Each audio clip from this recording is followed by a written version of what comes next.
శ్రీ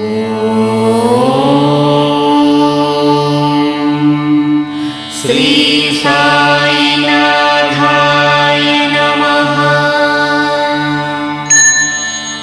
ఓం శ్రీ సాయినాథాయ నమః. ఈరోజు శనివారం. శ్రీ సాయి సచ్చరిత్ర పారాయణలో ఈరోజు 3వ రోజు.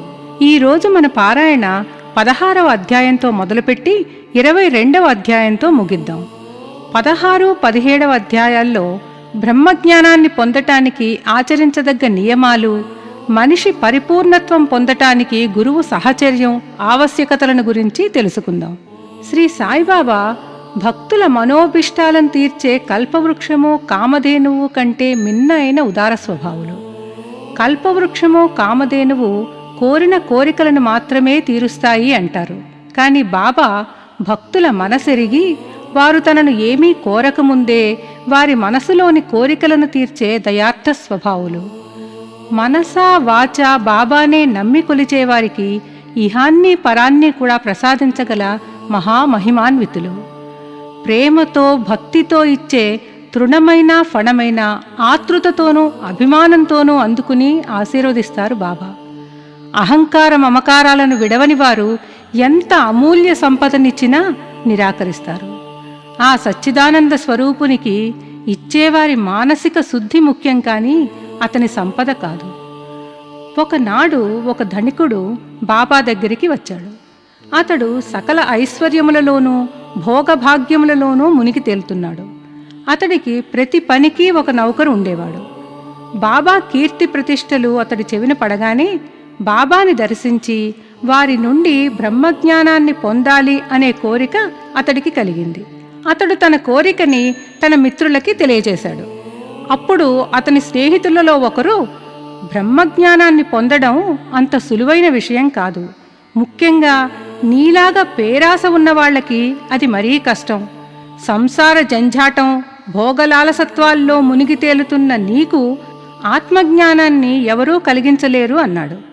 ఆ ధనికుడు ఆ మిత్రుని మాటలని పెడచెవిన పెట్టి ఒక టాంగా పిలిచి షిరిడీ ప్రయాణమయ్యాడు. షిరిడీ చేరగానే బాబా దర్శనం చేసుకుని ఆయనకి పాదాభివందనం చేసి బాబా పాదాలనంటి, బాబా, ఇక్కడికి వచ్చిన వారికి ఆలస్యము చేయక బ్రహ్మజ్ఞానమును చూపిస్తారని విని ఎంతో దూరం నుండి వచ్చాను. ప్రయాణం చేసి చాలా అలసిపోయాను. మీరు బ్రహ్మజ్ఞానాన్ని చూపించినట్లయితే నా శ్రమకు తగిన ఫలితం కలుగుతుంది అన్నాడు. అతడి మాటలు విని, ప్రియమిత్రుడా, ఆతృత పడకు, ఇప్పుడే నీకు బ్రహ్మమును చూపిస్తాను. నాదంతా నగదు బేరమే కానీ అరువు బేరం లేదు. అనేక మంది నా దగ్గరకు వస్తున్నారు. వారంతా నన్ను ధనము, పలుకుబడి, ఆరోగ్యము, గౌరవము, ఉద్యోగము, రోగ నివారణ లాంటి ప్రాపంచిక విషయాలనే అడుగుతూ ఉంటారు. నా దగ్గరికి వచ్చి బ్రహ్మజ్ఞానాన్ని కోరేవారు చాలా తక్కువ. ప్రాపంచిక విషయాలను అడిగేవారికి లోటు లేదు కానీ పారమార్థిక విషయాలను గురించి ఆలోచించేవారు చాలా అరుదు. నీ వంటి వారు వచ్చి బ్రహ్మజ్ఞానము కావాలి అంటే ఆ అడిగిన సమయం శుభమైనది, శ్రేయోదాయకమైనది. నీకు బ్రహ్మమును, దానికి సంబంధించిన విషయాలను సంతోషంగా చూపిస్తాను అన్నారు బాబా. ఈ మాటలనంటూ బాబా అతనిని అక్కడే కూర్చోపెట్టి మాటల్లోకి దించారు. ఆ మాటల్లో పడి అప్పటికి అతడు తన ప్రశ్నను మర్చిపోయేలా చేశారు. అలా మాట్లాడుతూనే ఒక చిన్న కుర్రవాడిని పిలిచి నందు మార్వాడి దగ్గరికి పోయి 5 రూపాయలు చేబదులు అడిగి తీసుకుని రమ్మని పంపారు. ఆ కుర్రవాడు వెళ్ళి వెంటనే వచ్చి నందు మార్వాడి ఇంటికి తాళం వేసి ఉంది అని చెప్పాడు. అలాగైతే కిరాణా దుకాణం యజమాని లాలా దగ్గరికి పోయి అప్పుతే అని అన్నారు. ఆ కుర్రవాడు మళ్లీ ఒట్టి చేతులతో తిరిగి వచ్చాడు. బాబా ఆ కుర్రవాడిని ఇంకా కొంతమంది దగ్గరికి పంపించినా అప్పు దొరకలేదు. సర్వజ్ఞుడైన సాయికి నందు మార్వాడి ఇంటి దగ్గర లేడని, కిరాణా దుకాణదారు అప్పు ఇవ్వడని తెలీదా? బాబా అడిగితే అక్కడ ఉన్నవారు బాబాకు అప్పు ఇవ్వరా? అన్నీ తెలిసినా బాబా ఇలా చెయ్యటం బాబాగారి విశిష్ట బోధనా పద్ధతి. నిజానికి బాబాకి అంత చిన్న మొత్తంతో పనేమిటి? బ్రహ్మజ్ఞానాన్ని కోరి వచ్చినవాడు చాలా ధనవంతుడు. అతని దగ్గర కరెన్సీ నోట్లు కట్టల రూపంలో ఉన్నాయి.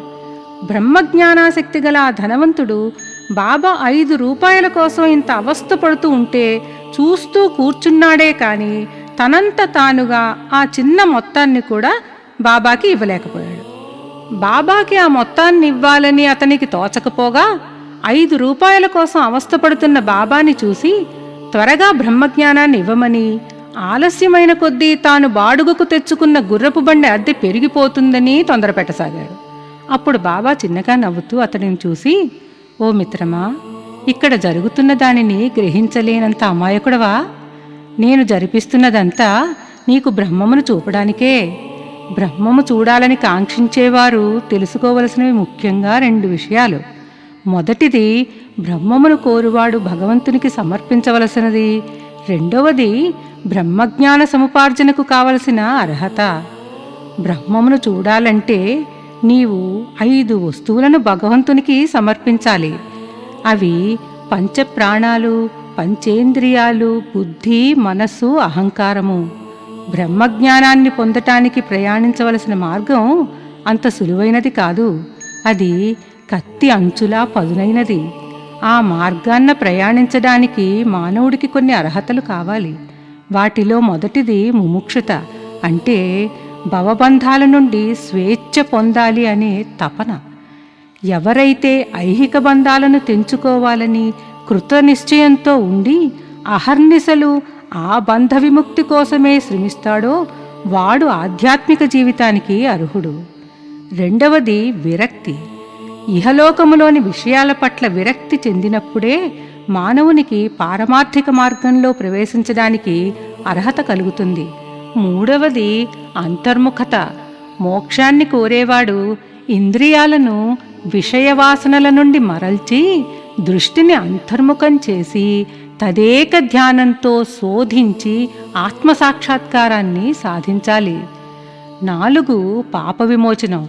మనిషి దుర్మార్గ పదం నుంచి బుద్ధిని మరల్చి తప్పులు చేయటం మానుకోవాలి. మనసు చంచలం కాకుండా నిలదొక్కుకోలేనివాడు జ్ఞానమును ఆత్మసాక్షాత్కారాన్ని పొందలేడు.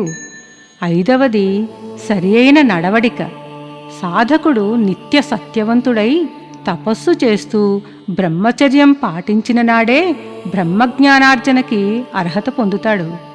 6వది ప్రియమైన విషయాల కన్నా శ్రేయస్కరమైన విషయాలను కోరుకోవటం. ఈ ప్రపంచంలో మానవుడికి 2 రకాల బాటలు అందుబాటులో ఉన్నాయి. వాటిలో ఒకటి వేదాంత విషయాలకు సంబంధించినది, రెండవది ప్రాపంచిక విషయాలకు సంబంధించినది. తెలివైన వారు, మోక్షాన్ని కోరేవారు వేదాంతపరమైన బాటను ఎన్నుకుని ఆత్మసాక్షాత్కారానికి సాధన చేస్తారు. మిగిలిన వారు భోగలాలసాపూర్ణమైన ప్రాపంచిక విషయాల పట్ల ఆసక్తి కనబరిచి విషయలాలస అనే సాలిగూటిలో చిక్కి కష్టాల పాలవుతారు. 7వ అర్హత ఇంద్రియాలను స్వాధీనంలో ఉంచుకోవటం. ఈ శరీరం పంచభూత నిర్మితమైన ఒక రథం. ఆత్మ దీనికి యజమాని. ఈ రథం ఇంద్రియాలనే గుర్రాలు కట్టబడి మనస్సు కళ్ళెంగాను, బుద్ధి సారథిగాను ఇంద్రియ విషయాలనే మార్గంలో నడుస్తుంది. ఎవరి మనసు చంచలమైనదో వాడు ఇంద్రియాలను అదుపు చెయ్యలేక రథాన్ని గమ్యస్థానం చేర్చలేడు. బుద్ధిని మార్గదర్శిగా గ్రహించి ఇంద్రియాలను స్వాధీనంలో ఉంచుకున్నవారే విష్ణుపదాన్ని చేరగలరు. 8వ మార్గము మనస్సుని ప్రక్షాళన చేసుకోవటం. మనిషి ప్రతిఫలాపేక్ష లేకుండా తన విధులను తాను నిర్వర్తిస్తే మనసు నిర్మలమవుతుంది.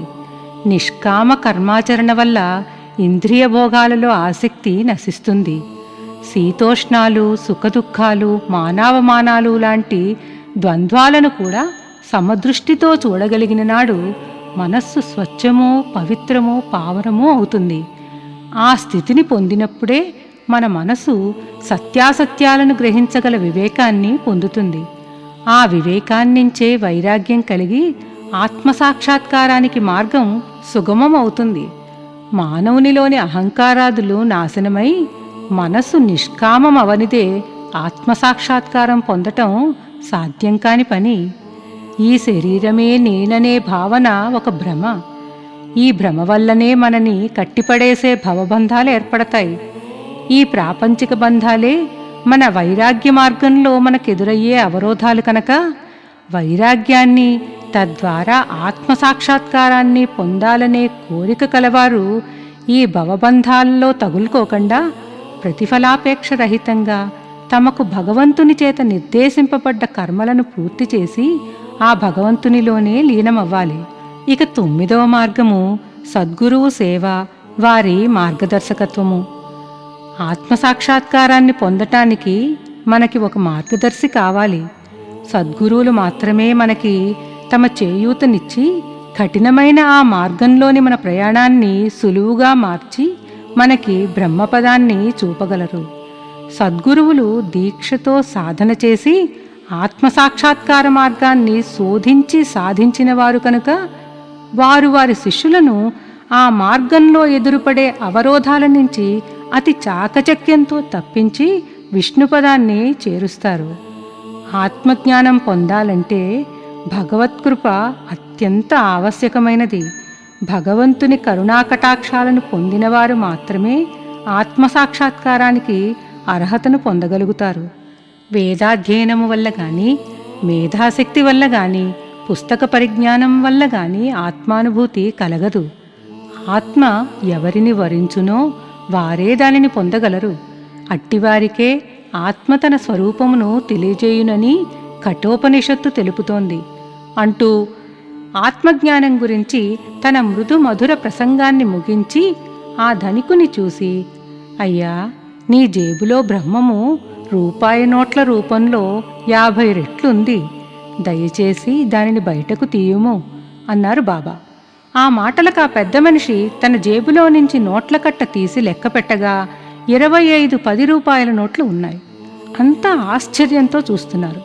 బాబా సర్వజ్ఞతకి ఆ ధనికుడు ఆశ్చర్యంతో నీరు కారిపోయి బాబా పాదాల మీద పడి ఆయన ఆశీర్వచనం కోసం వేడుకున్నాడు. అప్పుడు బాబా, నీ బ్రహ్మపు నోట్ల కట్టలను చుట్టిపెట్టు. నీ పేరాశను లోభత్వమును పూర్తిగా వదిలిపెట్టనంత వరకు నీవు నిజమైన బ్రహ్మమును చూడలేవు. ఎవరి మనస్సు ధనము, సంతానము, ఐశ్వర్యము లాంటి వాటిలో లగ్నమై ఉంటుందో వారు ఆ అభిమానాన్ని పోగొట్టుకోనంత వరకు బ్రహ్మమును పొందలేడు. అభిమానమనేది భ్రమ. ధనం పట్ల తృష్ణ దుఃఖాన్ని కలగజేస్తుంది. మనస్సు అనేది ఒక సుడిగుండం లాంటిది. అది అసూయ, అహంభావము అనే మొసళ్లతో నిండి ఉంటుంది. కోరికలను త్యజించినవాడు మాత్రమే ఈ సుడిగుండాన్ని దాటగలడు. పేరాస, బ్రహ్మజ్ఞానము ఉత్తర దక్షిణ ధృవాల వంటివి. అవి పరస్పరం శత్రువులు. పేరాస గలవాడు విరక్తిని, మోక్షాన్ని సాధించలేడు. లోభికి శాంతి గాని, సంతుష్టి గాని, దృఢ నిశ్చయం కానీ ఉండవు. మనసులో పేరాస ఏ కోసాన ఉన్నా సాధనలన్నీ నిష్ఫలమవుతాయి. ఎవడు ఫలాపేక్ష రహితుడు కాడో వాడు గొప్ప చదువరి అయినా వాని విజ్ఞానం ఎందుకూ పనికిరాదు. బ్రహ్మమును తెలుసుకోవటానికి వాని జ్ఞానం సరిపోదు. అహంకారులకు, ఇంద్రియలోలురకు గురుబోధలు నిష్ప్రయోజనం. మనస్సుని పవిత్రం చేసుకోలేని నాడు ఆధ్యాత్మిక ప్రయత్నాలన్నీ ఆడంబరం కోసము, డాంబికం కోసము చేసేవిగా మాత్రమే మిగిలిపోతాయి. నా ఖజానా నిండుగా ఉంది, ఎవరికి ఏది కావలసినా ఇవ్వగలను. కానీ పుచ్చుకునివానికి నేను ఇచ్చేది స్వీకరించగల అర్హత ఉన్నదో లేదో నేను ముందు పరీక్షించాలి. నేను చెప్పిన దానిని జాగ్రత్తగా వింటే నీవు తప్పక మేలు పొందుతావు. ఈ మసీదులో కూర్చుని నేను ఎన్నడూ అసత్యము పలుకను అన్నారు బాబా. బాబా ఆ ధనికునికి చేసిన ఈ ఆధ్యాత్మిక విందులో మసీదులో ఉన్న వారందరూ పాల్గొన్నారు. అందరూ అమితానంద భరితులై బాబా ఆశీర్వాదాలను తీసుకుని ఆ బోధనలను నెమరు వేసుకుంటూ ఎవరి ఇంటికి వారు చేరారు. సన్యాసులు ఇళ్ళు విడిచి అడవులలోనూ గుహలలోనూ ఆశ్రమాలు నిర్మించుకుని ఒంటరిగా ఉంటూ మోక్ష సాధన కోసం తపస్సు చేస్తూ గడుపుతారు. వారు ఇతరుల గురించి ఆలోచించక ఎల్లప్పుడూ ఆత్మానుసంధానంలోనే మునిగి ఉంటారు. కానీ సాయిబాబా అలా కాదు. ఆయనకి ఆలుబిడ్డలు గాని, ఇల్లు వాకిలి గాని లేవు. బంధువులు అసలే లేరు. అయినా వారు సమాజంలోనే ఉంటూ గృహస్థుల నుండి భిక్షను స్వీకరించి తద్వారా వారికి పాప విమోచన కలగజేస్తూ ఎల్లప్పుడూ వేప చెట్టు కింద కూర్చుని తనలో తానే మాట్లాడుకుంటూ అల్లా మాలిక్ అంటూ ఉండేవారు. లౌకిక విషయాలలో మునిగి తేలుతున్న జనాలకు సన్మార్గాన్ని గురించి తెలియచేసి ఆ మార్గంలో పయనించటానికి మార్గదర్శకత్వం వహించేవారు. ఆత్మ సాక్షాత్కారం పొంది ప్రజాక్షేమం కోసమే పాటుపడే యోగులలో అగ్రగణ్యులు శ్రీ సాయిబాబా. సాయిబాబా అనే అపూర్వ రత్నం మన భరతఖండంలో వెలసింది. కర్మ సిద్ధాంతాన్ని నమ్మే మనం బాబా చూపిన మార్గాన్ని అనుసరించి ఐహిక విషయాలపై ఆసక్తిని విడిచిపెట్టి మోక్షాన్ని సాధించటానికి ప్రయత్నిస్తే సద్గురు శ్రీ సాయినాథులు తప్పక తన స్నేహహస్తాన్ని మనకు అందించి మనలని కృతార్థులని చేస్తారు. ఓం శ్రీ గురుదేవదత్త.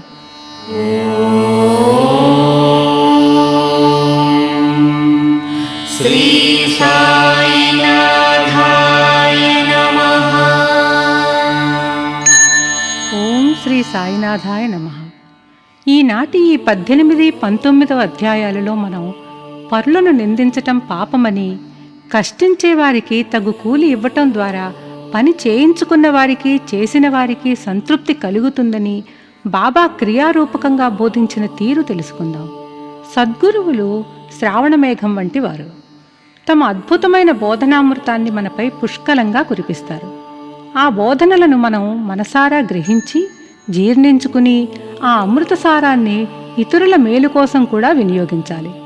స్వప్నావస్థలో కూడా సద్గురువులు తమ బోధనల్ని మనకు అందిస్తూనే ఉంటారు. బుధ కౌశకముని రామరక్షా స్తోత్రమును తన స్వప్నంలో దర్శించి దానిని అందరి ప్రయోజనం కోసం పుస్తక రూపంలో ప్రచురించి తాను పొందిన అదృష్టాన్ని మనందరికీ పంచారు. గుణాన్నిచ్చే ఔషధం చేదుదైనా తన ప్రియమైన బిడ్డ చేత బలవంతంగానైనా మింగించి వారి ఆరోగ్యం కోసం పాటుపడుతుంది తల్లి. ఆధ్యాత్మిక విషయాలు అర్థం చేసుకోవటము, ఆచరణలో పెట్టటము కష్టమైనా తన భక్తులు అర్థం చేసుకునేలా తనదైన శైలిలో బోధించి వారిలో చైతన్యాన్ని కలిగించి సన్మార్గంలో పయనింపచేసేవారు బాబా. బాబా భక్తులకి చూపే మార్గం వారిలోని ఇంద్రియ వాంఛలను నశింపచేసి వివేక వైరాగ్యాలను కలిగించేది. సద్గురువుల సహవాసం మనకి మంచి చెడుల విచక్షణను కలగజేస్తుంది. సద్గురువులని శ్రద్ధాభక్తులతో సేవించి వారి ప్రేమానురాగాలను పొందగలిగితే వైరాగ్య పదం చేరటం సులభమవుతుంది. భక్తులు మోక్షాన్ని సాధించాలి అంటే సద్గురువు పాదసేవ తప్ప వేరు మార్గం లేదు. హరి వినాయక్ సాటే చాలా పలుకుబడి గల వ్యాపారి. దురదృష్టవశాత్తు వ్యాపారంలో చాలా నష్టపోయి అనేక సమస్యల్లో చిక్కుకున్నాడు. చికాకుల వల్ల కలిగిన విచారంలో వైరాగ్యం కలిగి ఇల్లు వదిలి దూర ప్రదేశాలకు పోవాలని నిర్ణయించుకున్నాడు. అన్నీ అనుకూలంగా ఉన్నప్పుడు మనిషి దేవుడి ఉనికినే మర్చిపోతాడు. కానీ కష్టాలు దుఃఖాలు ఎదురైనప్పుడు వాటి విముక్తి కోసం భగవంతుణ్ణి వేడుకుంటాడు. ఆర్తత్రాణపరాయణుడైన నారాయణుడు భక్తుని ఆక్రందన వినగానే భక్తరక్షణా దీక్షతో పరుగు తీసి వాడికి ఒక దారి చూపిస్తాడు. సాఠేకి కూడా అలాంటి అనుభవమే ఎదురైంది. వికల మనస్కుడైన సాఠేకి అతని మిత్రులు అతని కష్టాలు తీరాలి అంటే అతను షిరిడీకి వెళ్ళి బాబాని ఆశ్రయించటం ఒక్కటే మార్గమని సలహా ఇచ్చారు. బాబా ఆశీర్వాదం వల్ల అనేక మంది మనశ్శాంతి పొందారని, వారి కోరికలు నెరవేరాయని మిత్రులు సాటే గారికి చెప్పారు. 1917వ సంవత్సరం సాటే షిరిడీ చేరి అక్కడ బ్రహ్మతేజస్సుతో కొలువై ఉన్న నిర్మలుడు శుద్ధ చైతన్య స్వరూపుడు అయిన సాయిబాబాను దర్శించిన వెంటనే అతని మనస్సులోని చాంచల్యం పోయి మనశ్శాంతిని పొందాడు. సాటేగారి పూర్వపుణ్యం వల్ల బాబాగారి పవిత్ర పాదసేవ అతడికి లభించింది. బాబా దర్శనం వల్ల అతడికి మనోబలం కలిగి గురుచరిత్ర పారాయణం చెయ్యాలి అనే సంకల్పం కలగడంతో అతడు గురుచరిత్రను సప్తాహ పారాయణ చేశాడు. పారాయణ పూర్తి అయిన రోజునే సాటేకు బాబా స్వప్నంలో సాక్షాత్కరించారు. అతడికి ఆ స్వప్నంలో బాబా గురుచరిత్రను చేతిలో పట్టుకుని దానిలోని విషయాలను తనను ఎదురుగా కూర్చొనబెట్టుకుని బోధపరుస్తున్నట్లు కనిపించింది. నిద్ర నుంచి మెలకువ రాగానే అతడు ఆ కలను నెమరు వేసుకుని అపరిమితమైన ఆనందాన్ని పొందాడు. ఆ కలను ఒక్కసారి గుర్తు తెచ్చుకుని అజ్ఞానమనే గాఢ నిద్రలో గుర్రుపెట్టి నిద్రపోతున్న తనను వెన్ను తట్టి మేల్కొలిపి గురుచరిత్రామృతమును రుచి చూపటం బాబా యొక్క దయార్థ హృదయానికి ఒక మచ్చుతునక అని అనుకున్నారు. ఆ మరునాడు సాటే గారు తన స్వప్న వృత్తాంతాన్ని కాకాసాహెబ్ దీక్షిత్ గారికి చెప్పి దాని భావం ఏమిటో, గురుచరిత్ర పారాయణ ఒక సప్తాహం చాలునా లేక మరి ఒక సప్తాహం పారాయణ చెయ్యవలెనా అన్న విషయాలను బాబాగారిని అడిగి తెలుసుకోమని కోరాడు. కాకాసాహెబ్ సమయం చూసి విషయం బాబా దగ్గర ప్రస్తావించి అమాయక భక్తుడైన సాటేని ఆశీర్వదించమని బాబాని కోరాడు. దానికి బాబా, అతడు ఆ గ్రంథమును ఇంకొక సప్తాహము పారాయణ చేయవలెను.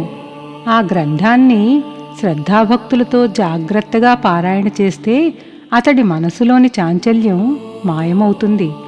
భగవంతుడు ప్రీతి చెంది వానిని భవబంధాల నుండి తప్పిస్తాడు అని బదులు పలికారు.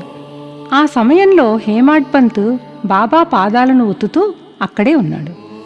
అతడు కాకాసాహెబ్తో సాటే గారి గురించి బాబా చెప్పింది విని తనలో తాను, సాటే ఒక్క వారం పారాయణ చేసి ఫలితం పొందాడు. నేను 40 సంవత్సరాలుగా పారాయణ చేస్తున్నాను, కానీ నాకు ఏ ఫలితమూ కలగలేదు. సాటే ఇక్కడ 7 రోజులుగా మాత్రమే ఉన్నాడు, మరి నేనో 7 సంవత్సరాలుగా ఉంటున్నాను. నా ప్రయత్నాలన్నీ ఎందుకు నిష్ఫలమయ్యాయి?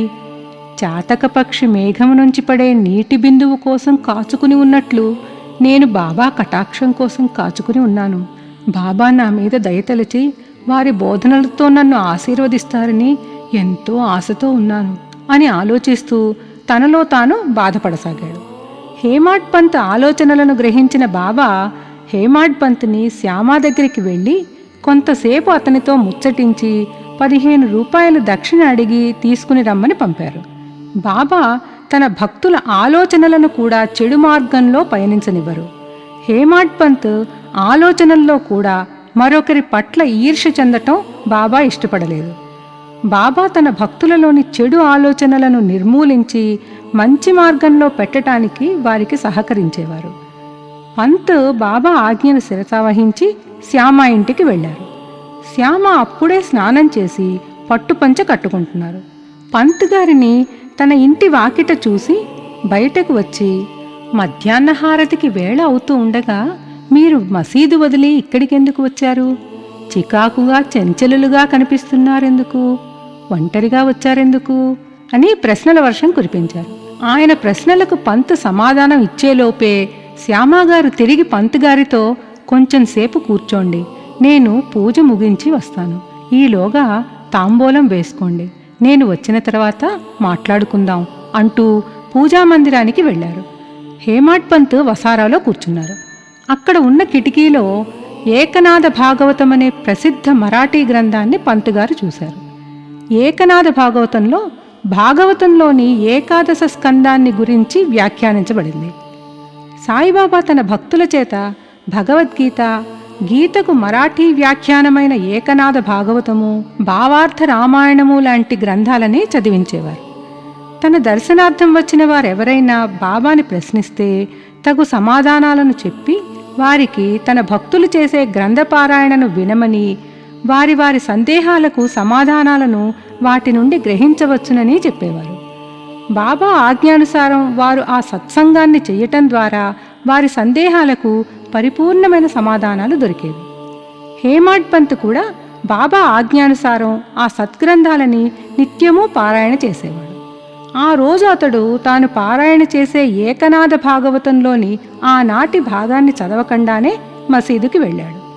శ్యామాగారింటిలో ఆ గ్రంథాన్ని చూసి తన నిత్యపారాయణ విషయం గుర్తువచ్చి ఆ గ్రంథాన్ని చేతిలోకి తీసుకుని తెరిచి చూడగా తాను ఆ రోజు పూర్తి చెయ్యవలసిన భాగమే తెరుచుకోవటం చూసి ఆ గ్రంథపారాయణ తన చేత పూర్తి చేయించటానికే బాబా తనని శ్యామా ఇంటికి పంపి ఉంటారు అని భావించి ఆ గ్రంథ భాగాన్ని చదవటం పూర్తి చేశాడు.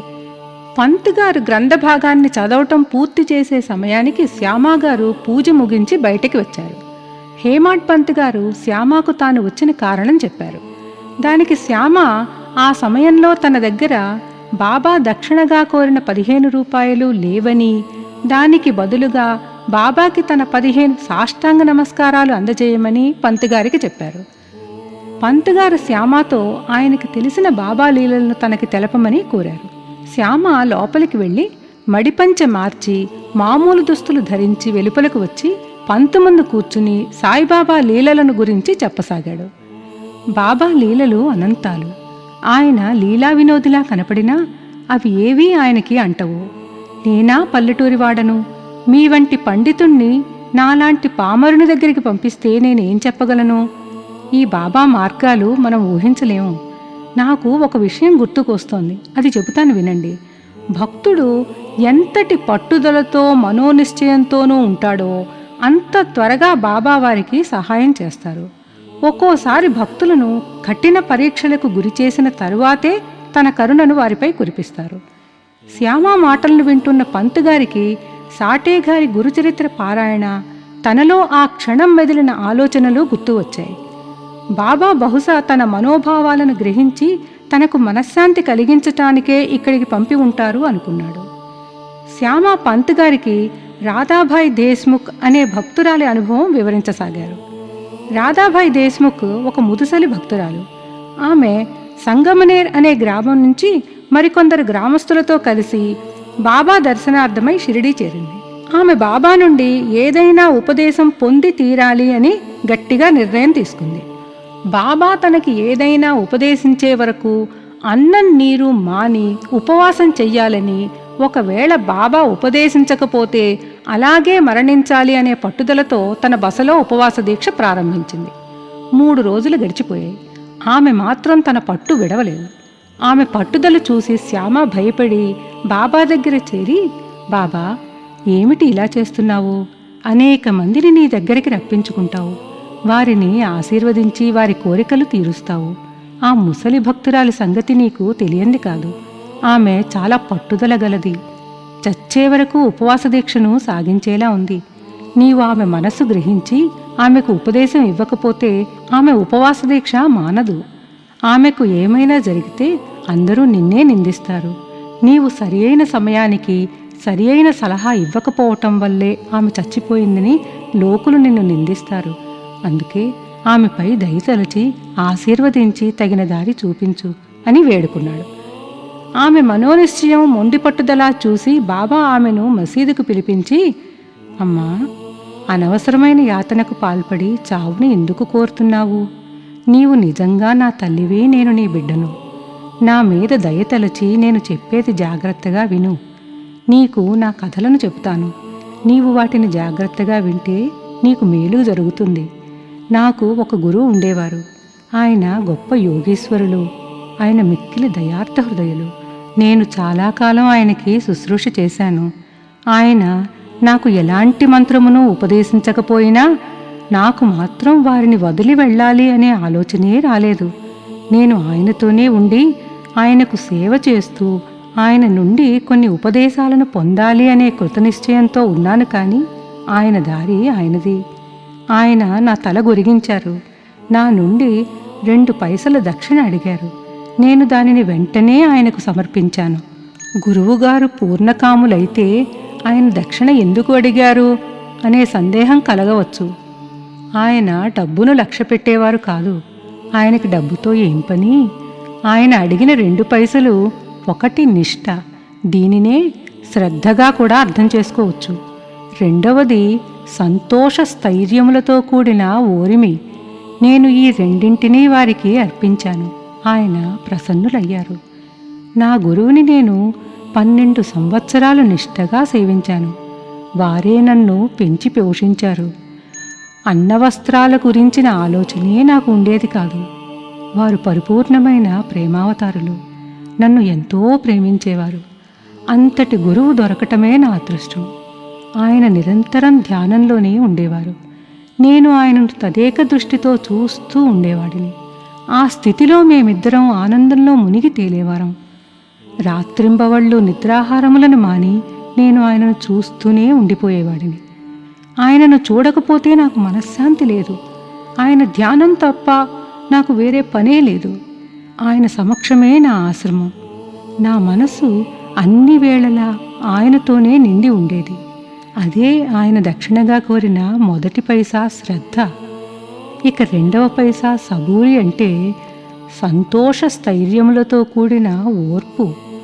నేను మిక్కిలి సంతోషముతో చాలా కాలం నా గురువుగారిని కనిపెట్టుకుని ఉండి వారి సేవ చేశాను. ఈ ప్రపంచమనే మహాసముద్రాన్ని సబూరి అనే ఓడ నిన్ను సురక్షితంగా దాటిస్తుంది. సబూరి అత్యంత ఉత్తమ లక్షణం.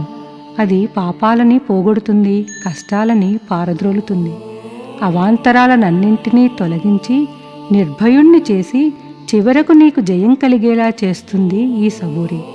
సబూరి అనేది సుగుణాల గని. శ్రద్ధ, సబూరి అనేవి అన్యోన్యమైన అక్కా చెల్లెళ్ళ వంటివి. నా గురువు నా నుంచి వేరే ఏమీ ఆశించలేదు.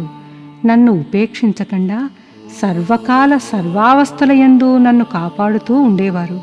నేను ఆయనతో కలిసి ఉన్నప్పుడు ఏదైనా సందర్భంలో ఎప్పుడైనా ఆయన నన్ను విడిచి ఉన్నప్పుడూ కూడా ఆయన ప్రేమ నా మీద పుష్కలంగా ఉండేది.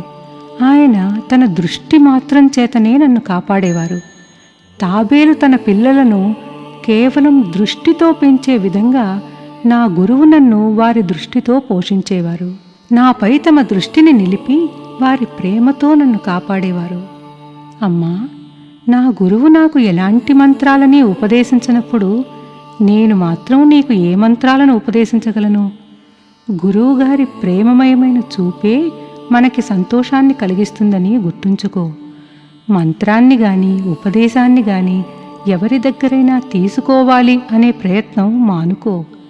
నీ ఆలోచనలు, నీవు చేయు పనులు నా కోసమే వినియోగించు. నీవు తప్పక పరమార్థమును పొందుతావు. నా వైపు సంపూర్ణమైన మనసుతో చూడు. నేను కూడా నిన్ను అలానే చూస్తాను. ఈ మసీదులో కూర్చుని నేను నిజమే చెబుతాను. నిజం తప్ప మరి ఏమీ మాట్లాడను. ఏ రకమైన సాధన కానీ ఏ శాస్త్రంలోనూ ప్రావీణ్యము కానీ నీకు అవసరం లేదు. నీ గురువు మీద సంపూర్ణమైన ప్రేమ విశ్వాసాలని ఉంచి గురువే సర్వమూ చేస్తాడని, గురువే కర్త అని పూర్తిగా నమ్ము. ఎవరైతే గురువు యొక్క మహిమను గొప్పతనాన్ని గ్రహిస్తారో, ఎవరు గురువుని త్రిమూర్తి స్వరూపుడుగా గుర్తిస్తారో వారే ధన్యులు అని బాబా ఆ ముసలి భక్తురాలైన రాధాభాయ్ దేశ్ముఖ్ని సముదాయించగా, బాబా బోధనలోని బాబా ప్రేమను దయను గ్రహించిన రాధాభాయ్ ఉపవాస దీక్షను ముగించి బాబాకి నమస్కరించి బాబాగారి ప్రేమ ఆదరపూర్వకమైన ఆశీస్సులను గ్రహించింది అంటూ శ్యామాగారు బాబా లీలను ముగించారు. ఈ లీల విన్న హేమాడ్ పంత్ సంభ్రమాశ్చర్యాలకు లోనయ్యారు. ఆనందంతో ఆయన గొంతు పూడుకుపోయింది. నకసిక పర్యంతం పులకిరంతతో నిశ్చేష్టుడై ఉండిపోయిన పంతుని చూసి శ్యామ, ఏమిటి అలా ఉండిపోయారు? బాబా లీలలు ఇలా ఎన్నని చెప్పగలను అంటూ మధ్యాహ్నహారతికి వేళయింది, మసీదుకి వెళదాం పదండి అన్నారు. ఇద్దరూ మసీదుకి చేరారు. మధ్యాహ్నహారతి ప్రారంభమైంది. బాబాకు కుడిపక్క ఎదురుగా హేమాడ్ పంత్ కూర్చున్నారు. బాబా పంతుతో శ్యామ ఇచ్చిన దక్షిణ ఇవ్వమని అడగ్గా శ్యామ డబ్బు ఇవ్వలేదని, దానికి ప్రతిగా నమస్కారాలను ఇచ్చాడని, శ్యామ కూడా అక్కడే ఉన్నాడు కనుక అతనిని ప్రత్యక్షంగా అడగమని పంత్ బాబాతో అన్నారు. బాబా ఆ మాటలకి సరే అంటూ, మీరిద్దరూ కొంతసేపు ముచ్చటించుకున్నారా?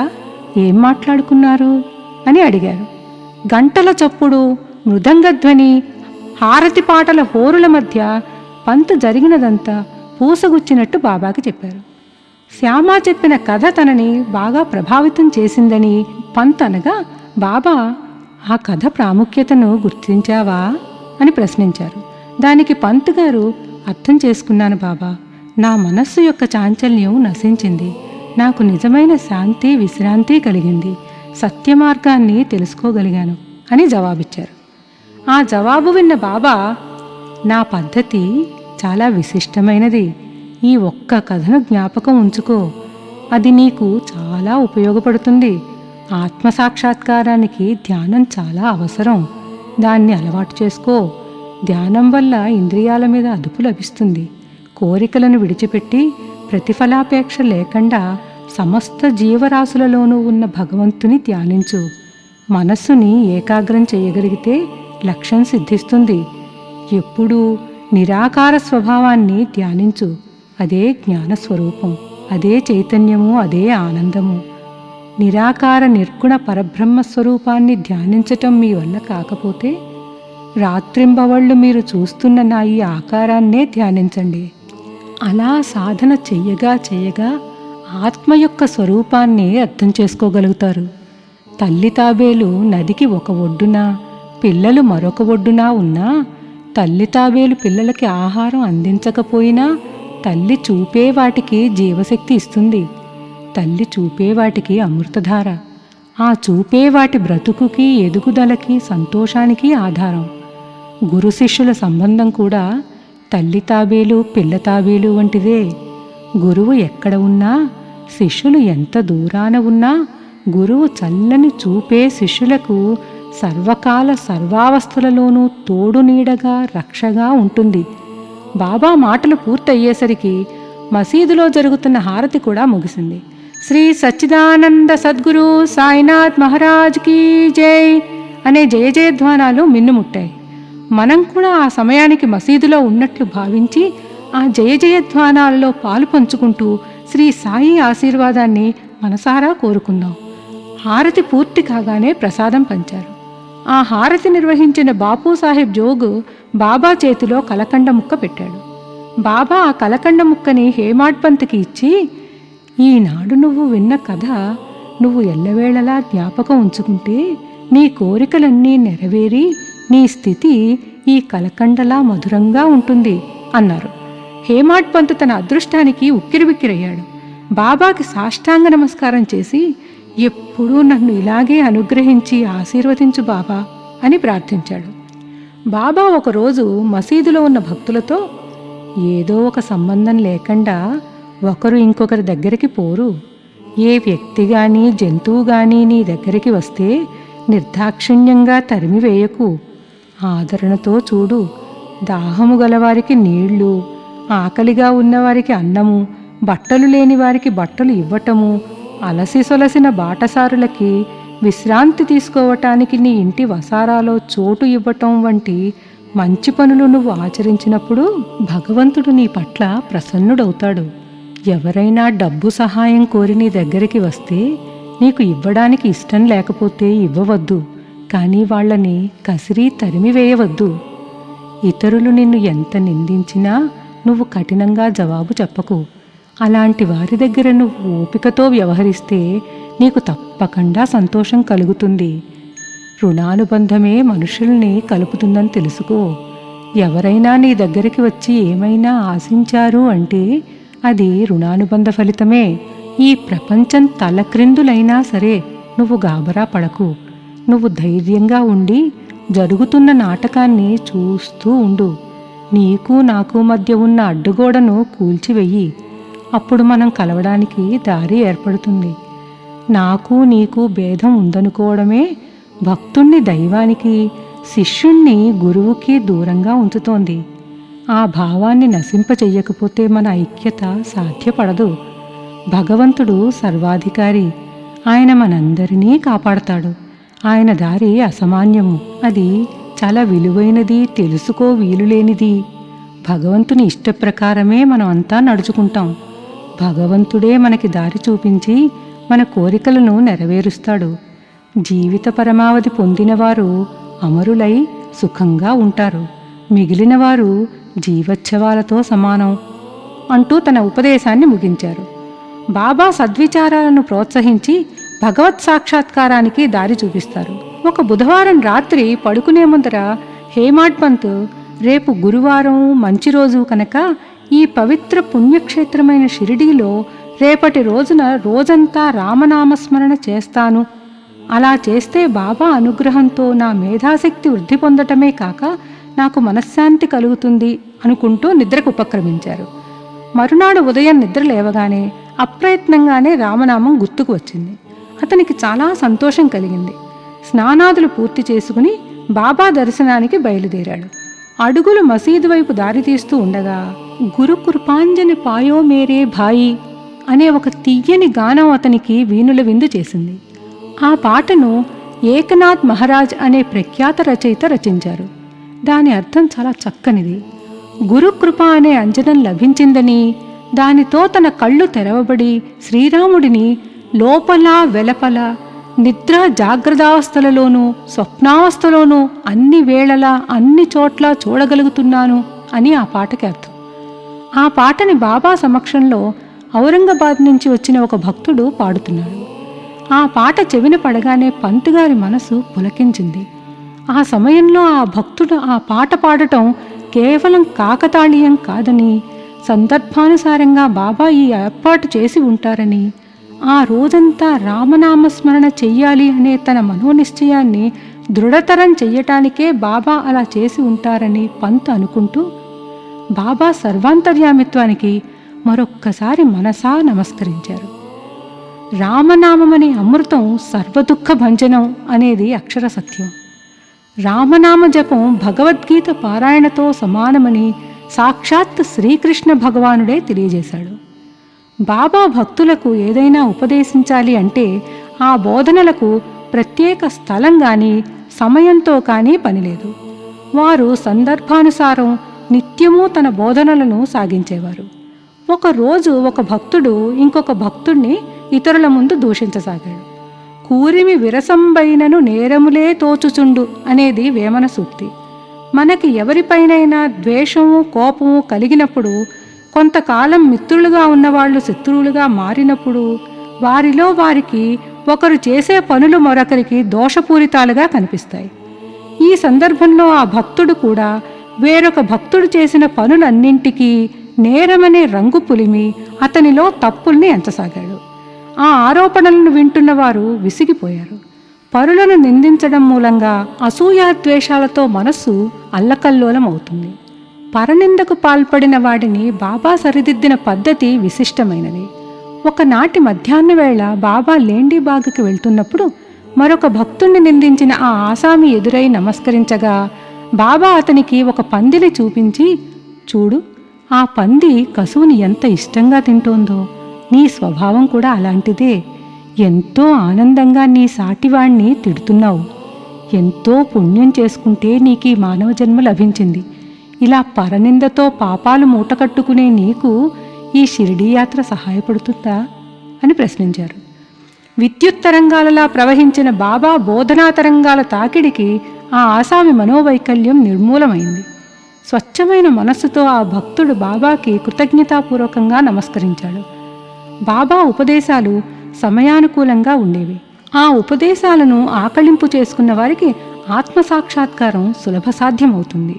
నా దేవుడున్నచో నాకు మంచం మీద కూడా బువ్వ పుడుతుంది అనే లోకోక్తి అన్నవస్త్రాలకు వర్తిస్తుంది. కానీ ఆధ్యాత్మిక లక్ష్య సాధనకి మానవుడు నిరంతరం కృషి చెయ్యాలి అని బాబా భక్తులను ఉద్దేశించి చెప్పేవారని పంత్ గారు చెప్పారు. బాబా సర్వాంతర్యామి. గాలి, నీరు, భూమి, ఆకాశం, చీకటి, వెలుగుల్లోనూ అంతటా అన్నిటా ఆయన నిండి ఉన్నారు. బాబా అనంతుడు, శాశ్వతుడు, అచ్యుతుడు. కనిపించే 3.5 మూరల శరీరం మాత్రమే సాయిబాబా అనుకునేవారు అజ్ఞానులు. సాయిబాబాకు సర్వస్య శరణాగతి చేసి అహోరాత్రులు ఆయన ధ్యానం చేస్తే ఆయనతో తదాత్మ్యం పొందటం సంభవం. జనన మరణాల నుంచి విముక్తిని కాంక్షించేవారు స్థిరమైన ప్రశాంత చిత్తంతో ధార్మిక జీవితం గడపాలి. ఇతరుల మనసుని కష్టపెట్టకూడదు. ఇతరులకు మేలు కలిగించే పనులే చెయ్యాలి. తన కర్తవ్య కర్మలను ఆచరిస్తూనే భగవంతునికి సర్వస్య శరణాగతి చెయ్యాలి. వారు దేనికి భయపడనక్కరలేదు. భగవంతుని పూర్తిగా నమ్మి దైవలీలలను విని వాటిని ఇతరులకు చెబుతూ తదేక దీక్షతో భగవత్స్మరణ చేస్తూ ఉంటే వారు ఆత్మసాక్షాత్కారాన్ని పొందగలుగుతారు. అనేక మందికి బాబా ఎల్లవేళలా తన నామాన్ని జ్ఞప్తియందుంచుకొని శరణు వేడుతూ ఉన్నట్లయితే తాను వారిని ఎల్లవేళలా రక్షిస్తూ ఉంటాను అని చెప్పేవారు. నేను అనగా ఎవరు అను దానిని తెలుసుకోకోరేవారికి శ్రవణమునో మననమునో చేయమని బాబా సలహా ఇచ్చేవారు. కొందరికి భగవన్నామమును జ్ఞప్తియందుంచుకోమని, కొందరికి తన లీలలను వినమని, కొందరికి తన పాదాల వద్ద కూర్చొనుటకు, కొందరిని కాండోబా గుడికి పోవటానికి, కొందరికి విష్ణు సహస్రనామము పఠించమని, మరికొందరికి భగవద్గీత, ఆధ్యాత్మ రామాయణము, జ్ఞానేశ్వరి లాంటి గ్రంథాలను చదవమని బాబా చెప్పేవారు. బాబా ఉపదేశాలకి పరిమితి లేదు. కొందరికి స్వప్నంలోనూ, మరికొందరికి ప్రత్యక్షంగానూ ఉపదేశించేవారు. ఒక త్రాగుబోతుకి స్వప్నంలో కనిపించి అతని ఛాతీపై కూర్చుని అదుముతూ ఇక ముందు ఎన్నడూ త్రాగను అని వాగ్దానం చేయించుకున్నారు. కొందరికి స్వప్నంలోనే గురుబ్రహ్మాది మంత్రార్థాలని బోధించేవారు. ఒకరు హఠయోగం చేస్తూ ఉండగా అది అతనికి తగదు అని దాన్ని మాన్పించారు. ఏ విషయాన్నైనా బాబా విశిష్టమైన ఆచరణాత్మకమైన రీతిలో బోధించేవారు. ఒకసారి రాధాకృష్ణమాయి మలేరియా జ్వరంతో బాధపడసాగింది. ఆ జ్వరాన్ని తగ్గించేందుకు బాబా చూపిన లీల భక్తుల పట్ల ఆయనకున్న బాధ్యత, కరుణ తెలియజేస్తుంది. రాధాకృష్ణమాయి జ్వరంతో బాధపడుతున్న ఒక మధ్యాహ్న వేళ బాబా ఆమె ఇంటి సమీపానికి వచ్చి ఒకరిని పిలిచి ఒక నిచ్చెనను తెమ్మని పురమాయించారు. ఆ సమయంలో అక్కడ బాబాకి నిచ్చెనతో ఏమి పనో అర్థం కాకపోయినా బాబా కోరిక మేరకి ఆ భక్తుడు నిచ్చెనను తెచ్చి బాబాకిచ్చాడు. ఆ నిచ్చెన సహాయంతో బాబా వామన్ గోండ్కర్ ఇంటి పైకప్పు ఎక్కి రాధాకృష్ణమాయి ఇంటి పైకప్పును దాటి ఇంకొక వైపు దిగారు. అది రాధాకృష్ణమాయి జ్వరానికి బాబా చేసిన వైద్యం అయి ఉంటుందని భక్తులు భావించారు. బాబా ఆ నిచ్చెన తెచ్చిన వాడికి 2 రూపాయలనిచ్చి పంపారు. ఒక భక్తుడు ధైర్యం చేసి, నిచ్చెన తెచ్చినంత మాత్రాన అతనికి 2 రూపాయలు ఇవ్వటం దేనికి అని ప్రశ్నించాడు. ఒకరి కష్టమును ఇంకొకరు ఉంచుకొనరాదు. కష్టపడువానికి కూలి సరిగానూ దాతృత్వముతోనూ ధారాళముగానూ ఇవ్వాలి అని బాబా తన భక్తులను ఉద్దేశించి పలికారు. ఈ విషయాన్ని ప్రతివారు ఎల్లవేళలా గుర్తుంచుకుంటే పని చేయించుకునేవారికి చేసేవారికి మధ్య మనస్పర్ధలు ఉండవు అనేది ఒక చక్కని జీవిత సత్యం. ఓం శ్రీ గురుదేవ దత్త.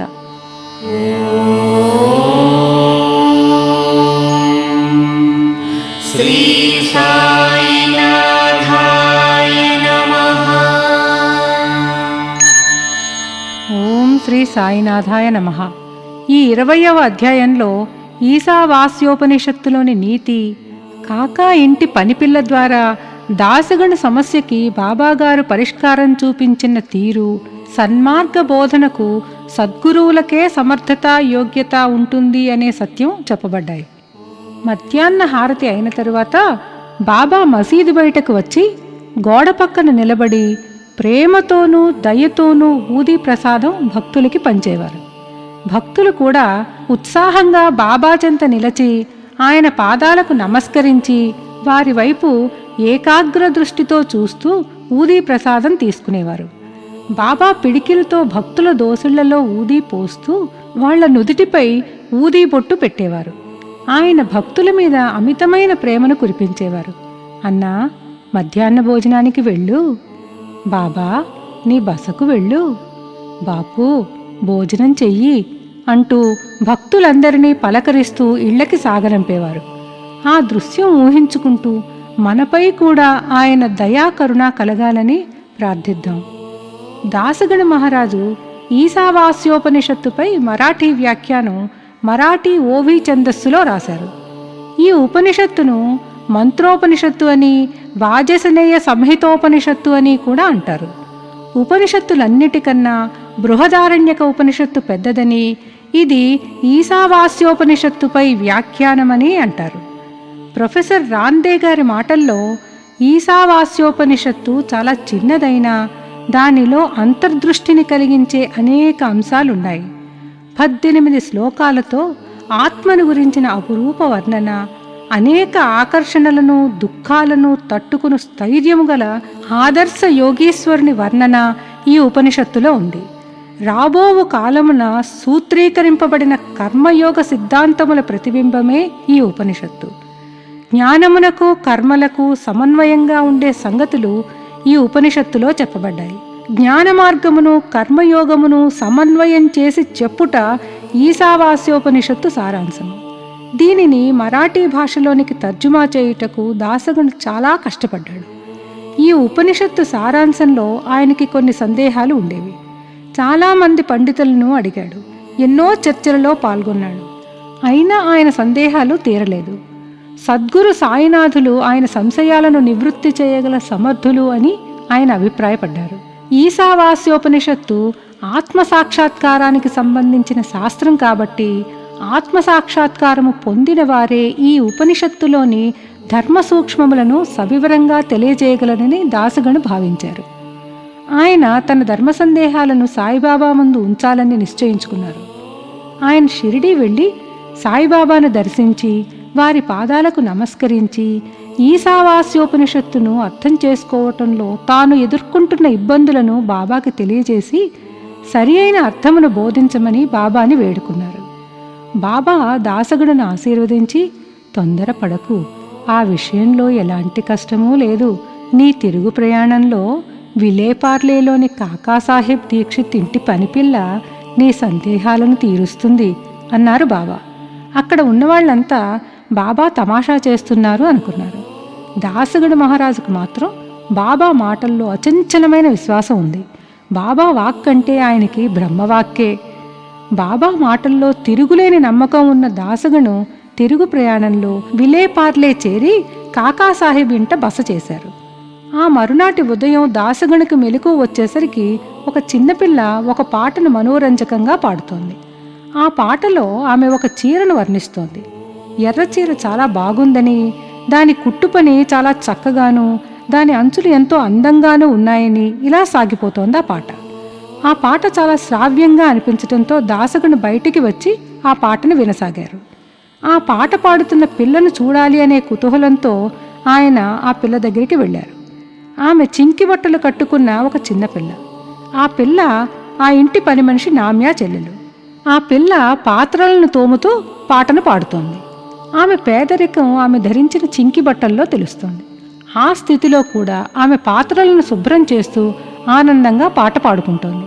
ఆమె స్థితి చూసిన దాసగను ఆమె పేదరికంపై జాలిపడ్డాడు. ఆ మరునాడు ప్రధాను దాసగను గారికి చక్కటి జరీదోవతల చాపు బహుకరించినప్పుడు ఆ పనిపిల్లకు కూడా ఒక కొత్త చీరను ఇప్పించారు. ఆకలితో ఉన్నవానికి విందు భోజనం దొరికినట్లు ఆ కొత్త చీర చూసిన ఆ చిన్నపిల్ల అపరిమితమైన ఆనందాన్ని అనుభవించింది. ఆనందంతో పరవశించిన ఆ పిల్ల ముఖం దాసగను గారికి తృప్తిని కలగజేసింది. ఆ మరునాడు ఆ పిల్ల ఆ చీరను ధరించి తక్కిన పిల్లలతో కలిసి ఆడుతూ పాడుతూ చాలా హుషారుగా నాట్యం చేసింది. అందరి పిల్లల కంటే చాలా ఆనందంతో గిర్రున తిరిగింది. ఆ మరురోజు ఆ పిల్ల కొత్త చీరను పెట్టెలో దాచుకుని ఎప్పటిలాగే చిరిగిన బట్టలతోనే పనికి వచ్చింది. పాత బట్టలు కట్టుకున్నా ఆమె ముఖంలో విచారం గాని నిరాశ గాని లేదు. కొత్త బట్టలు కట్టుకున్న క్రితం రోజులాగానే ఆనందంతో పనిచేస్తూ ఆటపాటలు కొనసాగించింది. ఆమెను చూసిన దాసగను గారికి ఆ పిల్ల పట్ల అభిమానం కలిగింది. ఆ పనిపిల్ల నిరుపేద కనుక చిరిగిన బట్టలు కట్టుకుంది. ఇప్పుడు ఆమెకి ఒక కొత్త చీర ఉంది. దానిని పెట్టెలో దాచుకుంది. అయినా ఆనందంగానే ఉంది. దీనిని బట్టి ఒక సత్యం తెలుస్తుంది. కష్టము, సుఖము, దుఃఖము, ఆనందము అనేవి మన మనోభావనలు మాత్రమే. అతడు ఈ విషయాలపై మేధోమథనం చేసి ఒక దృఢమైన అభిప్రాయానికి వచ్చాడు. భగవంతుడు మనకి ఇచ్చిన దానితో సంతృప్తి పడాలి. భగవంతుడు అన్ని దిశల నుండి మనలను కాపాడి మనకి కావలసినవి ఇస్తాడు కాబట్టి భగవంతుడు ఇచ్చినది ఏదైనా అది మన మేలు కోసమే అని నమ్మి తృప్తి పెడితే జీవితంలో అసంతృప్తి అనేది మన దరి చేరటానికి కూడా సాహసించదు. కాకాసాహెబ్ ఇంట్లో జరిగిన సంఘటన విషయంలో ఆ పనిపిల్ల పేదరికము, ఆమె చినిగిన చీర, ఆమెకు బహుకరింపబడిన కొత్త చీర, దానిని ఇచ్చిన దాత, తీసుకున్న గ్రహీత, దానభావము ఇవన్నీ భగవత్ ప్రేరితాలే. భగవంతుడు సర్వవ్యాపి. జరిగిన సంఘటనను విశ్లేషించుకున్న దాసగణకు సందేహ నివృత్తి అయి చాలా సంతోషం కలిగింది. బాబా బోధనా విధానం చాలా ప్రత్యేకమైనది, అపూర్వమైనది. బాబా ఎప్పుడూ షిరిడీలోనే ఉండేవారు. కానీ కొందరిని మచ్చీంద్రగఢ్, కొందరిని కొల్హాపూరు, మరికొందరిని షోలాపూరు సాధన నిమిత్తం పంపేవారు. దాసగణును విలేపార్లే పంపి ప్రత్యక్షానుభవం ద్వారా ఆయనకు కలిగిన సంశయాలను నివృత్తి చేసి బాబా దాసగణుని ఆశీర్వదించారు. బాబా దాసగణు గారి ద్వారా మనకి చెప్పినది ఈశావాస్యోపనిషత్తులోని సారాంశము కూడా భగవంతుడు సర్వాంతర్యామి. మానవుడు భగవంతుడు ఇచ్చిన దానితో సంతృప్తి పడాలి. ఇతరుల సొమ్మును ఆశించకూడదు. తనకు విధించబడిన కర్మలను నిష్కామముగా చేస్తూనే ఉండాలి. అన్ని జీవరాశులలోనూ బ్రహ్మమును గుర్తించి దుఃఖము, మోహము, విచారములకు అతీతుడై పరమపదాన్ని చేరాలి. ఓం శ్రీ గురుదేవ దత్త.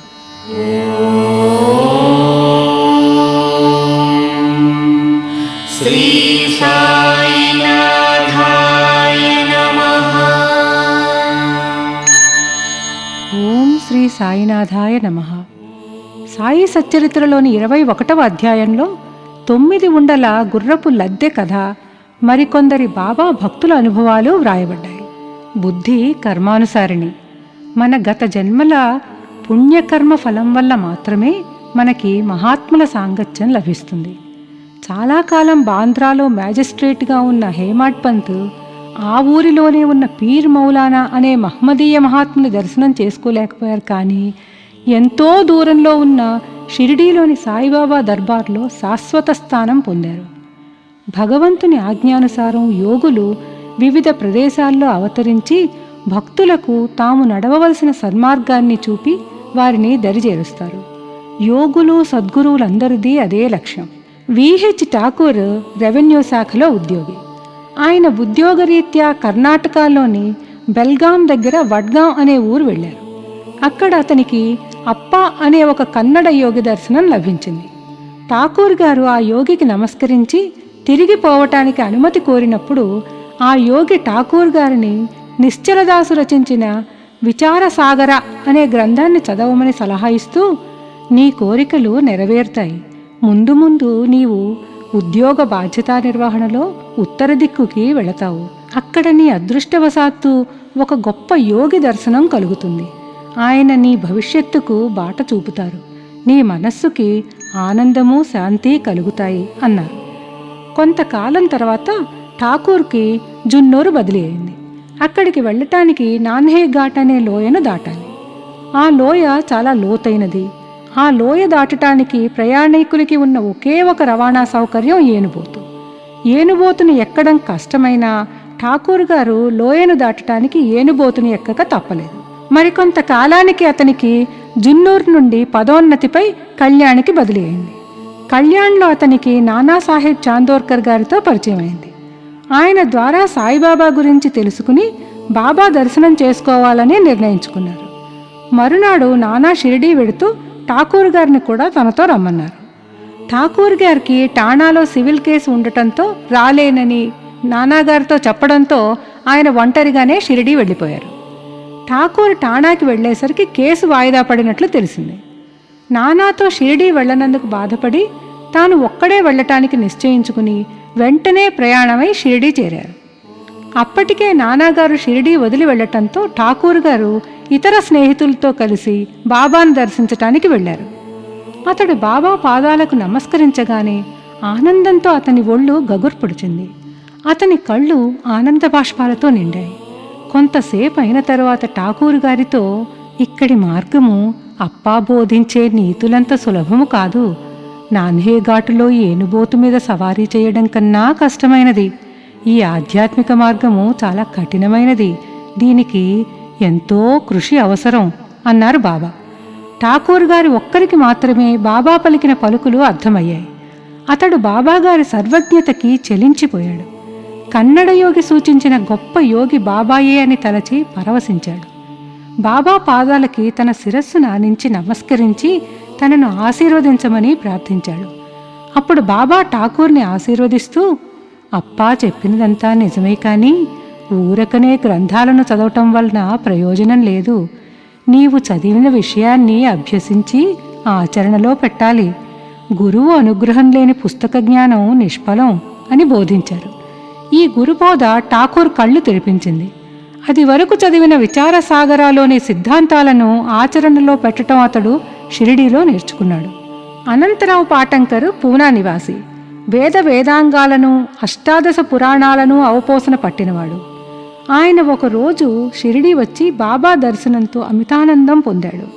ఆయన బాబా పాదాలపై పడి, నేను వేదాలని పురాణాలని అధ్యయనం చేశాను, కానీ నాకు మనశ్శాంతి దొరకలేదు. పుస్తక పరిజ్ఞానం అంతా వృధా. నీవు చూపుతోనూ మధుర వచనాలతోనూ భక్తులకు మనశ్శాంతిని కలిగించగలవాడివి. దయతో నన్ను ఆశీర్వదించి మనశ్శాంతిని కలిగించు అని వేడుకున్నాడు. అప్పుడు బాబా అతనితో, ఒకనాడొక వర్తకుడు ఇక్కడికి వచ్చాడు. అతని ముందు ఒక ఆడగుర్రము లద్దె వేసింది. అది 9 ఉండలుగా పడింది. జిజ్ఞాసు అయిన ఆ వర్తకుడు తన పంచకొంగు చాచి 9 ఉండలను అందులో పెట్టుకున్నాడు. ఇలా అతడు మనస్సును కేంద్రీకరించగలిగాడు అని పలికారు. ఆ మాటలకి అర్థం పాటంకర్కి అంత చిక్కలేదు. అతడు దాదా కేల్కర్ని బాబా మాటలకి అర్థం విపులంగా చెప్పమని అడిగాడు. దానికి కేల్కర్, నాకు తోచినంత వరకు ఆడగుర్రము అనగా భగవంతుని అనుగ్రహం, 9 ఉండల లద్ది అంటే నవవిధ భక్తులు. అవి శ్రవణము, కీర్తనము, స్మరణము, పాదసేవనము, అర్చనము, నమస్కారము, దాస్యము, సఖ్యత, ఆత్మనివేదనము. ఈ 9 రకాల భక్తి మార్గాలలో ఏదో ఒక మార్గాన్ని మనస్ఫూర్తిగా అనుసరిస్తే భగవంతుడు తృప్తుడై భక్తుని ఇంట్లో ప్రత్యక్షమవుతాడు. భక్తి లేని సాధనాలు వృధా. కావలసినది ప్రేమ నిండిన భక్తి మాత్రమే. నవవిధ భక్తులను నీవు ఆచరించగలిగితే నీకు మనశ్శాంతి లభిస్తుంది. మరునాటి ఉదయం పాటంకర్ బాబా దర్శనార్థం వెళ్ళినప్పుడు 9 గుర్రపు లద్దె ఉండలను ప్రోగు చేసితివా అని బాబా అడిగారు.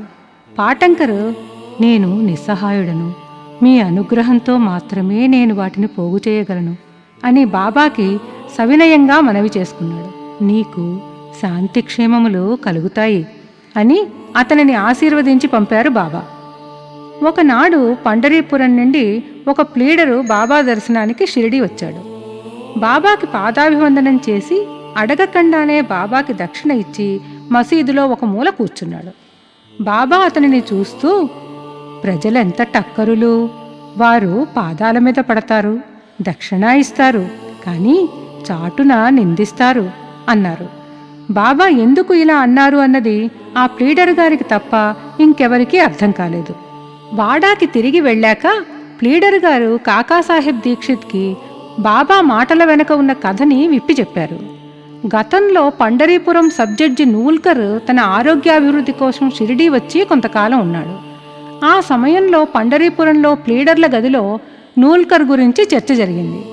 సబ్జడ్జి అంతటి వాడు అనారోగ్యానికి తగిన మందు వేసుకోకుండా షిరిడీకి వెడితే రోగం తగ్గిపోతుందా అని హేళనగా మాటలు జరిగాయి. సాయిబాబాను నిందించటం కూడా జరిగింది. ఆ చర్చలో ఈ ప్లీడర్ గారు కూడా భాగస్వామే. సాయిబాబా సర్వాంతర్యామి కనుక అంత దూరంలో ఎక్కడో ప్లీడర్ల గదిలో ఏమి జరిగిందో తెలుసుకోగలిగారు. వారి సర్వజ్ఞతకి నదులు, సముద్రాలు, అడవులు, పర్వతాలు ఏవీ అడ్డురావు. 7 సముద్రాల కవతల ఉన్న వారి హృదయాలలో మెదిలే ఆలోచనలు కూడా బాబాకి తెలుసు. ప్లీడర్ గారు జరిగినదంతా వివరంగా దీక్షిత్ గారికి చెప్పి, బాబా అన్నది నాకు దూషణ కాదు, అది నాకు బాబా నుంచి లభించిన ఆశీర్వాదం, అది ఒక ఉపదేశం.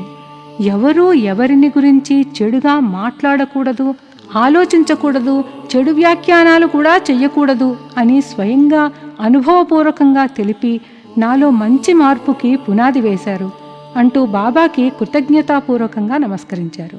ఈ రకంగా బాబా ప్లీడర్ గారి మనస్సుని ప్రక్షాళన చేసిన ఈ సంఘటన మనందరికీ కూడా కనువిప్పు కలిగించాలి. ప్రత్యక్షంగా కానీ పరోక్షంగా కానీ ఎవ్వరిని నిందించరాదు అన్న బాబా సూచనను మనం ఎల్లవేళలా గుర్తుంచుకుని పాటించగలిగితే మన వల్ల ఎవరూ బాధపడరు. బాబా అనుగ్రహం మనపై ఉండాలని ప్రార్థిస్తూ ఈ అధ్యాయాన్ని ఇంతటితో ముగిద్దాం. ఓం శ్రీ గురుదేవ దత్త.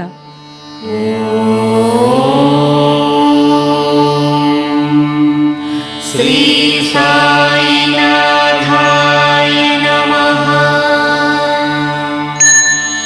ఓం శ్రీ సాయినాథాయ నమః. శ్రీ సాయి సచ్చరిత్ర 3వ రోజు పారాయణలో ఇది ఆఖరి అధ్యాయం. విషపు జంతువు నాగుపాము కాటు కూడా సాయి భక్తులను ఏమీ చెయ్యలేదు అనే సత్యాన్ని రుజువు చేసే భక్తుల అనుభవాలు ఈ అధ్యాయంలో పొందుపరచబడ్డాయి. సాయిబాబా జీవన శైలి ఎంత విశిష్టమైనదో ఆయన కూర్చునే పద్ధతి అంతకన్నా విశిష్టమైనది. ఆయన గద్దెపై కూర్చున్నప్పుడు కుడికాలు మడిచి ఎడమ తొడపై పెట్టి ఎడమ చేతిని కుడి పాదం మీద ఆనుస్తారు. కుడికాలి బ్రొటనవేలికి ఇరుపక్కల ఎడమ చేతి చూపుడు వేలు, మధ్యవేలు ఉంటాయి. నీలోని అహంకారాన్ని అణచి నా బ్రహ్మతేజస్సును చూడాలి అంటే నా ఎడమ చేతి చూపుడు వేలు, మధ్యవేలుకి నడుమ ఉన్న నా కాలి బొటనవేలుపై అణుకువతో దృష్టిని కేంద్రీకరించి ధ్యానించు అని బోధిస్తున్నట్లు అనిపించే బాబా సుందర రూపం భక్తుల మనసులో స్థిర నివాసం ఏర్పరచుకుని వారిని ముక్తి మార్గాన నడిపిస్తుంది. అనంత ప్రేమమయుడు సర్వాంతర్యామి అయిన సాయిబాబా భక్తజన పరివేష్టితుడై ఒకప్పుడు మౌనంగా ఉంటూ, అప్పుడు మూర్తీభవించిన చైతన్యంలా భాసిస్తూ, ఒక్కోసారి నీతి కథలు చెబుతూ, మరోసారి హాస్యోక్తులతో తమాషాలు చేస్తూ, ఒక్కొక్కప్పుడు శాంతమూర్తి అయి మృదువుగా మాట్లాడుతూ, అప్పుడు కోపోద్దీప్తుడై, ఒక్కొక్కసారి క్లుప్తంగా బోధిస్తూ, ఒక్కోసారి దీర్ఘ వివాదానికి నాంది పలుకుతూ సందర్భానుసారంగా ఉపదేశాలనిచ్చే బాబా జీవనశైలి బహు విశిష్టమైనది. బాబా లీలలు లెక్కకి మించినవి.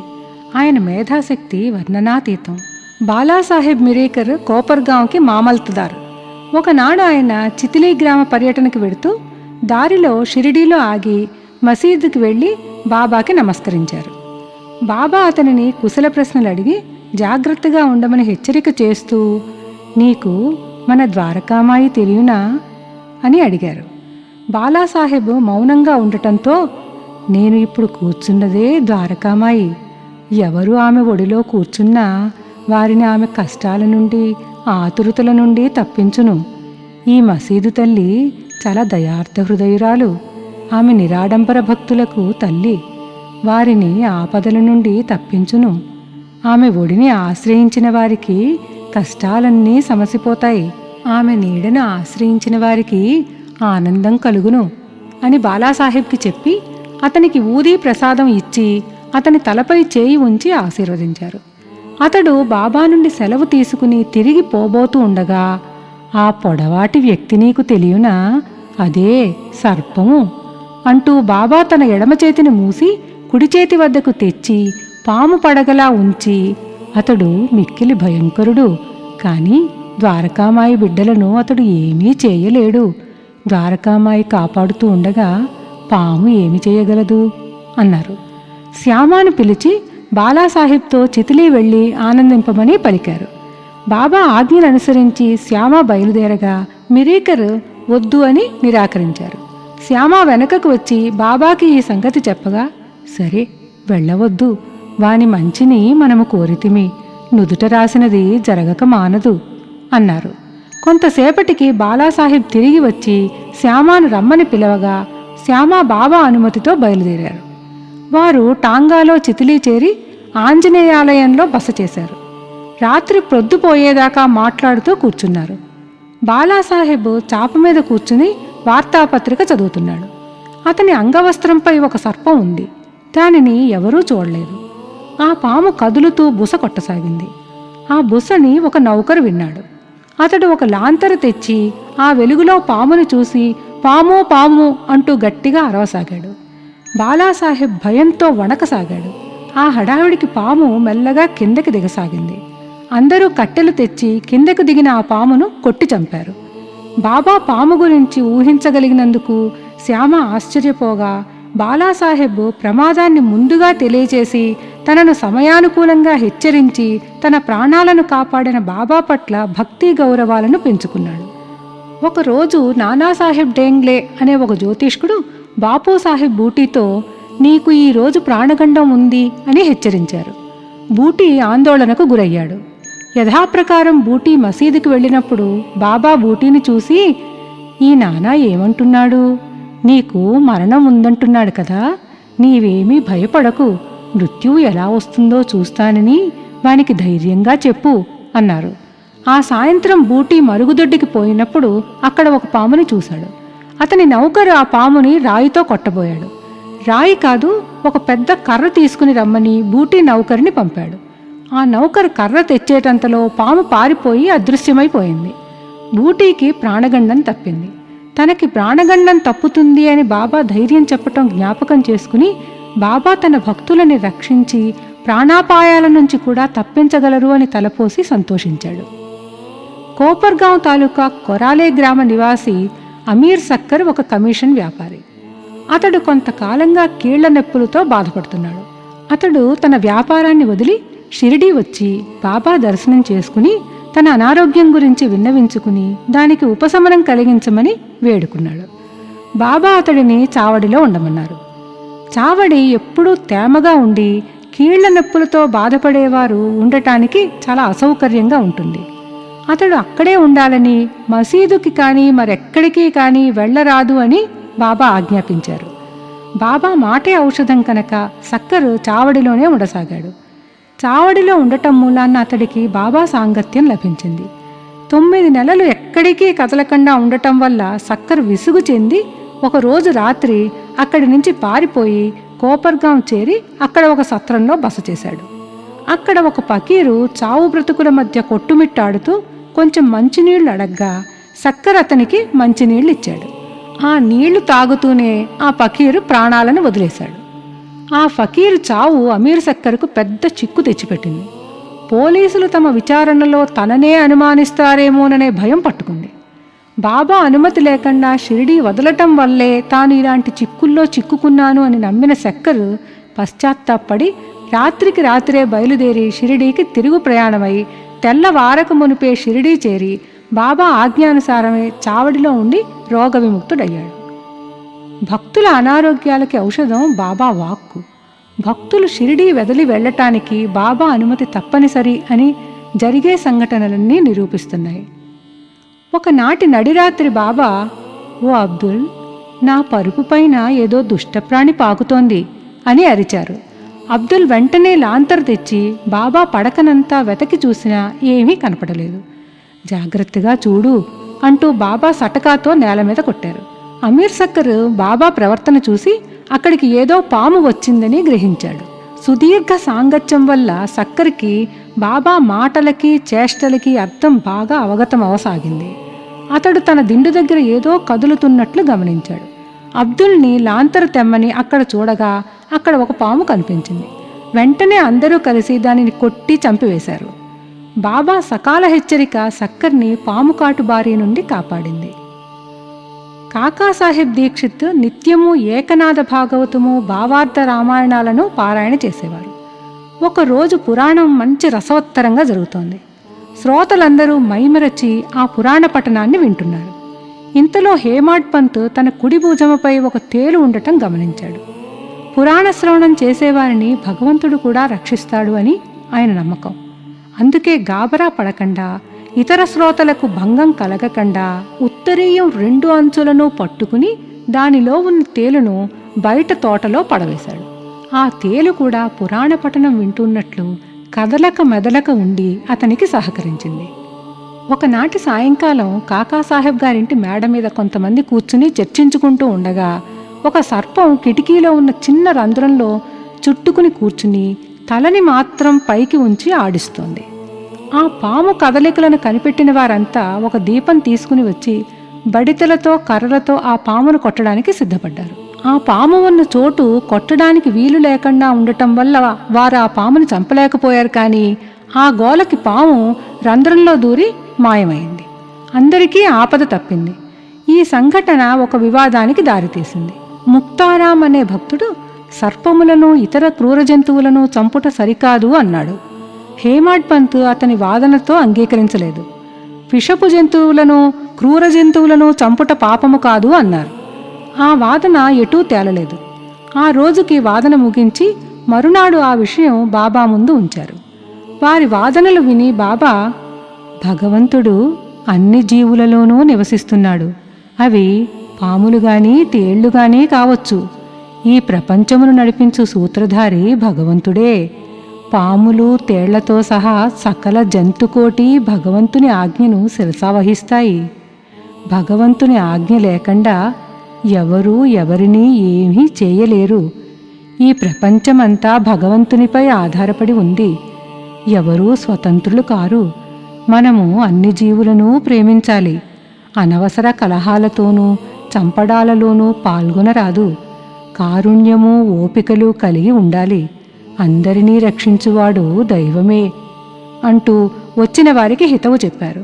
సకల జీవరాశుల్ని ప్రేమించాలి అన్నదే బాబా కోరిక, ఆశ. ఇంతటితో శ్రీ సాయి సచ్చరిత్రలోని 3వ రోజు పారాయణ ముగిసింది. ఓం శ్రీ గురుదేవ దత్త. శ్రీ సచ్చిదానంద సద్గురు సాయినాథ్ మహారాజ్ కీ జై.